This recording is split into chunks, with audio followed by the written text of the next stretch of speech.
Hello and welcome to AUCTV. This is Mirna Elseoud and accompanying me is my colleague Mohammed. Today we have a very special guest, Dr.Noha El-Mikawy, the new Dean of the School of Global Affairs and Public Policy at AUC.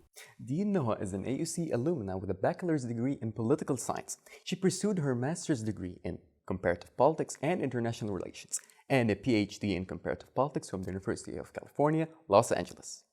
Before returning to AUC, she served as the regional director for the Ford Foundation for the Middle East and North Africa. Dean Noha, welcome to AUC TV. Thank you very much for having me, Mirna. It's an absolute pleasure having us today. Thank you, the pleasure is mine.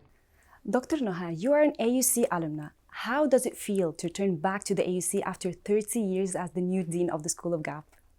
It's actually more than 30 years, but that's okay. I feel like I'm coming home. Definitely, there is a homecoming touch to it. But coming back here to the new Cairo campus is still a feeling of homecoming, as well as a lot of excitement, because this campus has a lot of power in it and gives a lot of energy and inspiration to look forward and do new and big things. So, homecoming into the future. Going through your career since studying at AUC, did you expect to work in the academic fields more than 30 years later? I had a plan, and I started it after I finished my bachelor's in 1982. I said I want to stay in academia, but I want to have a feel for the world first. Okay, so for over a decade, the School of GAP has achieved regional and international recognition. From your point of view or from your perspective, how can we build on this recognition in the education of the GAP, especially with the current political and economical change? First, I have to say that coming back to AUC is homecoming, but coming to join GAP is a moment of reckoning with how a team within a period of 10, 12 years, that's the life of GAP, builds an institution that has been so well recognized. It's a moment of great admiration for the team and the founding dean, and a moment of excitement about everything one can build and use the momentum that is already there to make GAP a place, a go-to place, basically, in Egypt, in the region, and among global scholars. Whenever anyone wants to answer a question of global relevance, but from an Arab prism or perspective. I want to underline this because I think it's very important for me. We should not only be asking questions relevant to us and our specific conditions. Of course, we have to do that. Survival requires that. But for us to go beyond survival and start to be contributors to universal global issues, we've got to push ourselves to ask globally relevant questions and put the voice of an Arab into the answers for those questions. But the questions have to be global. And hence, whenever we do, moving forward, research on media, journalism, law, public policy, migration, gender, we need to be asking questions that resonate with many others in the world, and others would say, that's an interesting question. I'm struggling with that one too. I am struggling with that one too. And then you get into a conversation. That increases impact for all of what we will be doing moving forward. Indeed. So if we talk about priorities now, what are your priorities as the new dean for the GAP School at AUC? Number one, understand. And that happens through listening to all the different variations on every issue. Putting the pieces of the puzzle together to know the legacy before starting to chart the path for moving forward. So priority number 1, understand. Priority number 2, continue to build on a culture of collaboration. GAP is a beautifully constructed machine with a lot of interesting fields that can achieve a lot more together. As I just said, from journalism, which is, in my mind, the industry of narrative, to law, which is all about setting standards and accountability towards those standards, to public policy, which affects every single individual in daily life. All three of them are powerful disciplines in their own right, but a lot more powerful and impactful if they work together. So collaborative culture for me is a really, really big priority.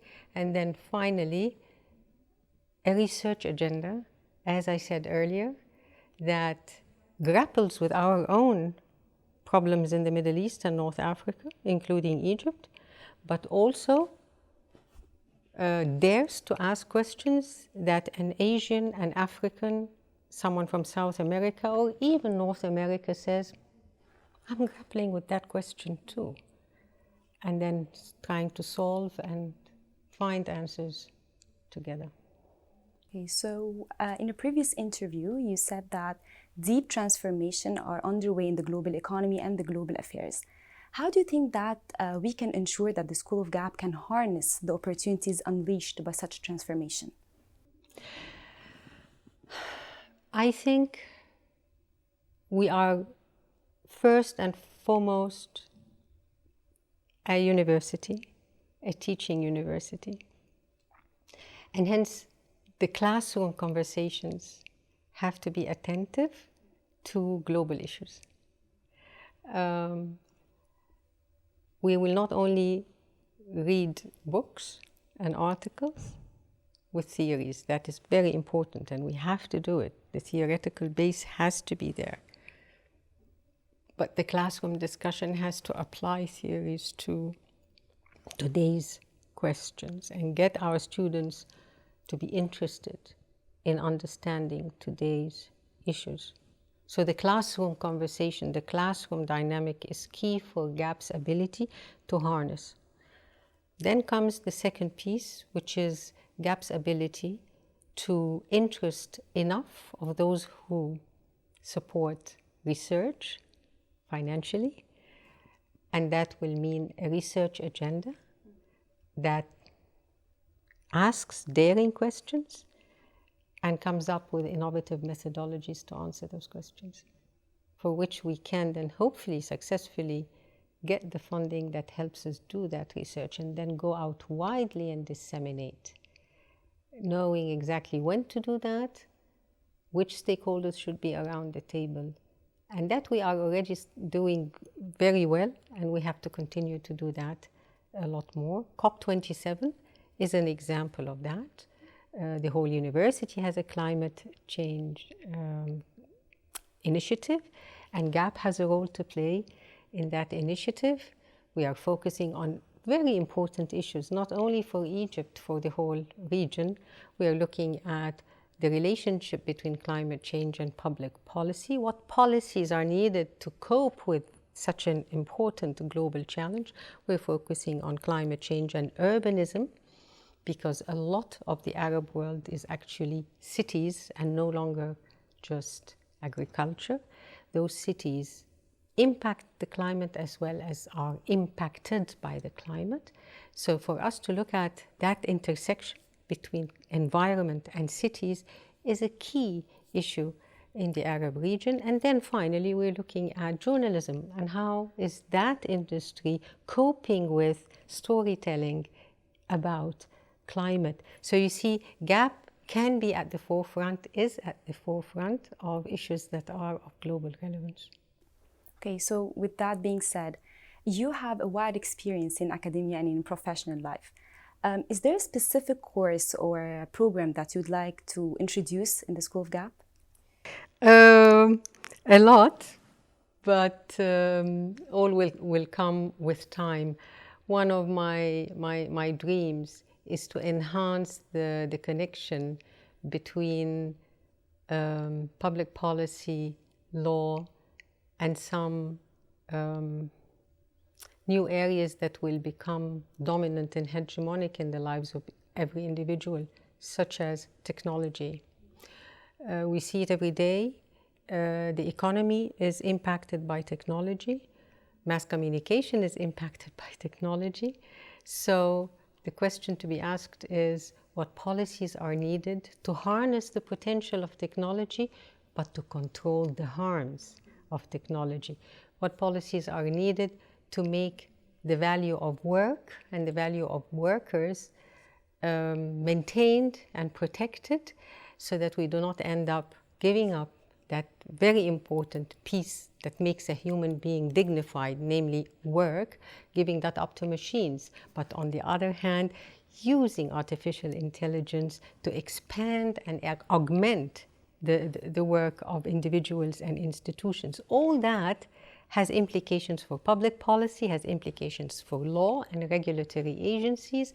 And these are the kinds of issues that I would like to venture into, which will allow GAP to communicate and work together with computer science, together with artificial intelligence engineers, as well as with the School of HUS, where there is a huge need for ethics of technology, and that takes us into philosophy and psychology of technology. Indeed. What about mid-career professionals? How can we open new horizons for students who are seeking mid-career degrees? By starting to think a little bit bigger and daring about micro-credentials and not degrees. The markets are developing in very rapid paces, a lot more than we can even think. Once you start to think about a new opportunity in the market, it's already old, because someone else has been already thinking about the next generation thereof. In the same minute, degrees take time. Micro-credentials are much more flexible, faster. Degrees are expensive, and people's purchasing power is becoming very strained, not only in Egypt, everywhere else in the world. The economy in the world is under stress. Degrees can become an expensive luxury. Micro-credentials are less expensive, faster, adapt to the needs of the market.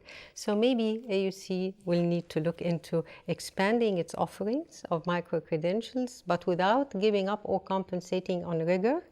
And the degrees will always be there to support those who want to opt for degrees and can afford. Indeed. Based on your work as the regional director for the Ford Foundation in North Africa and the Middle East, you created university partnerships in the region between many countries. So the next question is, if we talk about AUC, are we expecting any partnerships with any other institutions? Yes. We've already had several partnerships over the short history of GAP in the last 10 years. Around 14 partnerships with different universities that span the entire globe, from America all the way to Singapore.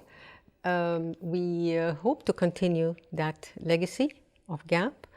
We are actually in the process right now of setting up a global network of Global South universities, where AUC will be part of a network of universities from India, South Africa, and Mexico and Colombia, to think together with American universities about the paradigm of development beyond neoliberal capitalism.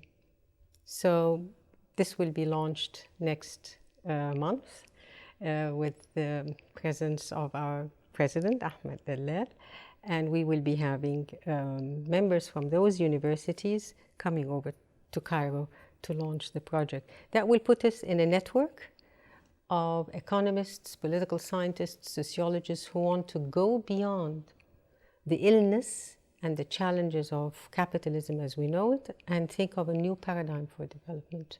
And that will be a network that works together for the next 5 years. That's great news.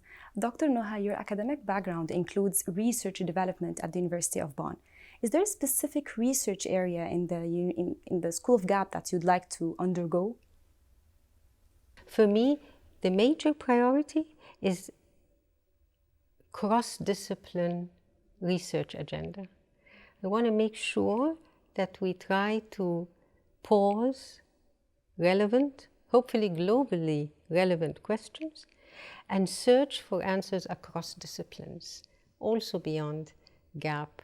Collaboration on solutions is for me one of my North Star credentials, and I'll try together with the great team here at GAP to work towards cross-discipline solutions to problems of relevance to the world.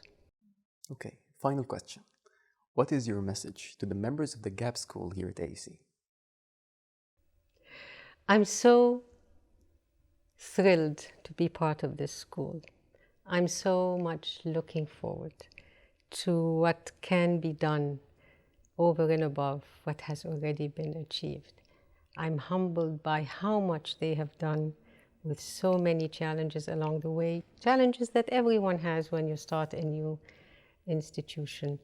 And I hope there will be a day when the three of us sit together again and I can reflect with you on my legacy and you tell me you did that right and why did you do that wrong. And I would be very happy to learn from my successes and failures for the future. But I think we will have a good road ahead together with all the other deans on this campus. The other schools have been so welcoming of my coming on board, and senior management has been extremely supportive.